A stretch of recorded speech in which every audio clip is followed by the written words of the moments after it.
May I introduce, from the Conquest of Liberty, Ferdinand II of Aragon.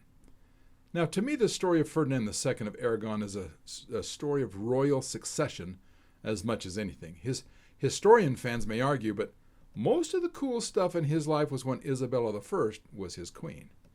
Ferdinand's father was John II of Aragon and Navarre. At 27, Ferdinand became King of Aragon. The crown of Aragon that Ferdinand inherited in 1479, when he became king, included the kingdoms of Aragon, Valencia, Majorca, Sardinia, and Sicily, as well as the Principality of Catalonia. You'd think with all that he'd be busy enough. Nope. With his marriage to Isabella I of Castile, he was also King of Castile and is considered de facto the first king of Spain. Even though legally Castile and Aragon remained two separate kingdoms for 200 or more years. But, that's another story. But following Isabella's death, the couple's daughter Joanna became the queen of the crown of Castile. So Castile wasn't ever really his. But lots of folks thought Joanna was touched in the head a bit, so Ferdinand became the regent of Castile on his daughter's behalf. But he was a widower, so in a treaty with France, he then married a young French noblewoman, Germaine de Foix, or Foy. Anyway, however you say that. Now, get a load of her ancestry. It illustrates the mess back then.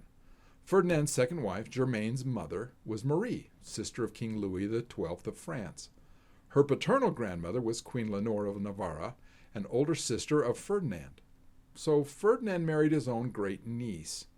After Ferdinand died, the sad widow Germaine went on to marry 3 more times. I guess she was probably pretty cute. She didn't mourn his death too much, as you can see.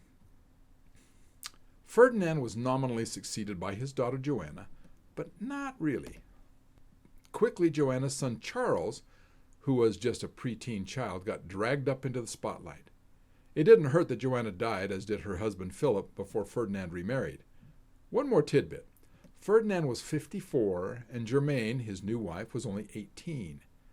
In the Conquest of Liberty, I couldn't help but quote the historian Pedro Martir de Agleria.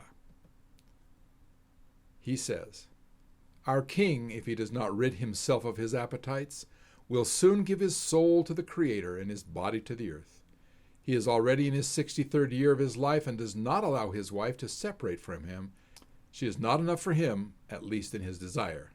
Close quote. This is enough to get those who love Ferdinand upset. But for those who don't care, they'll at least understand how I might cast a historical figure, maybe incompletely. And sorry about that.